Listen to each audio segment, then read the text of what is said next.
ഗുരുദേവായ നമഃ.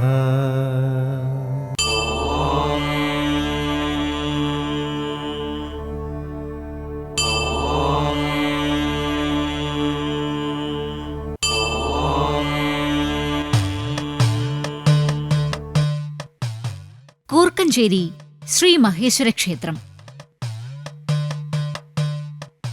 തൃശൂർ ജില്ലയിലെ കൂർക്കഞ്ചേരിയിലാണ് പ്രസിദ്ധമായ ശ്രീ മഹേശ്വര ക്ഷേത്രം. ഗുരുദേവന്റെ ജീവിതത്തിലെ അതിപ്രധാനമായ ഒരു സംഭവത്തിന് സാക്ഷ്യം വഹിച്ച ആരാധനാലയമാണ് കൂർക്കഞ്ചേരി ശ്രീ മഹേശ്വര ക്ഷേത്രം.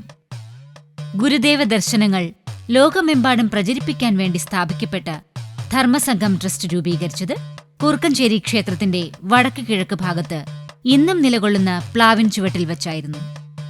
1903 ധനുമാസം 26 പ്ലാവിന് ചുറ്റുമുള്ള ആൽത്തറ പോലുള്ള കൽത്തറ ഇന്നും പൂർണ്ണമായും നശിച്ചു പോകാതെ നിലനിൽക്കുന്നുണ്ട്. ധർമ്മസംഘം ട്രസ്റ്റിന്റെ രൂപീകരണ ദിവസം രാത്രി 8 മണിയോടെ നിലവിളക്ക് കൊളുത്തിവെച്ച ശേഷം അപ്പോൾ അവിടെ സന്നിഹിതരായിരുന്ന 11 ശിഷ്യന്മാരും തൃപ്പാദങ്ങളെ നമസ്കരിച്ചു. അതിനുശേഷമാണ് അവർ ധർമ്മസംഘം നിയമത്തിൽ ഒപ്പുവെച്ചത്. അടുത്ത ദിവസം സബ് രജിസ്ട്രാറെ വരുത്തി കൂർക്കഞ്ചേരി ക്ഷേത്രത്തിൽ വെച്ച് പ്രമാണം രജിസ്റ്റർ ചെയ്തു. ഇവിടെ ശിവകുടുംബമാണ് പ്രതിഷ്ഠ. ഓം